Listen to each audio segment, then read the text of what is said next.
જૂના ઝઘડાની અદાવત રાખી સરાજવાર યુવાન પર ચપ્પુ વડે હુમલો કરી ભાગી છૂટેલા આરોપીને ઉધના પોલીસે ઝડપી પાડ્યો છે। સુરત પોલીસ કમિશનર તથા ખાસ પોલીસ કમિશનર, નાયબ પોલીસ કમિશનર અને મદદનીશ પોલીસ કમિશનરના આદેશને લઈ ઉધના પીઆઈ દેસાઈની ટીમ પીએસઆઈ એમ.કે. ઈસરાણીના માર્ગદર્શન હેઠળ પેટ્રોલિંગમાં હતી। ત્યારે અનાર્મ હેડ કોન્સ્ટેબલ ચિરાગ તથા અનાર્મ પોલીસ કોન્સ્ટેબલ જયેશ અને વિક્રમ નાઓએ જૂના ઝઘડાની અદાવતમાં યુવાન પર સરાજાર ચપ્પુ વડે હુમલો કરી ભાગી છૂટેલા માથાભારે આરોપી એવા મૂળ મહારાષ્ટ્ર જળગાંવના ચોપડાનો અને હાલ ઉધના ગાંધી કુટીર ખાતે રહેતા વિશાલ ઉર્ફે ભૂષણ પાટીલને ઝડપી પાડી સળિયા પાછળ ધકેલી દીધો હતો।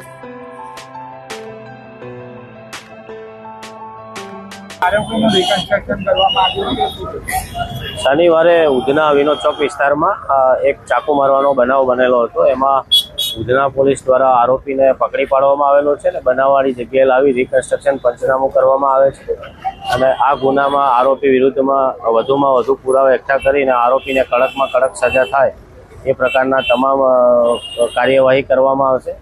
અને આ બાબતે અમારી ઉધના પોલીસ વતીથી તમામને એવું જણાવવામાં આવે છે કે કાયદામાં રહેશો તો ફાયદામાં રહેશો, બાકી આવા જે ગુનાઓ કરે છે એ લોકોના વિરુદ્ધમાં કડકમાં કડક એક્શન લેવામાં આવશે અને કોઈને છોડવામાં નહીં આવે।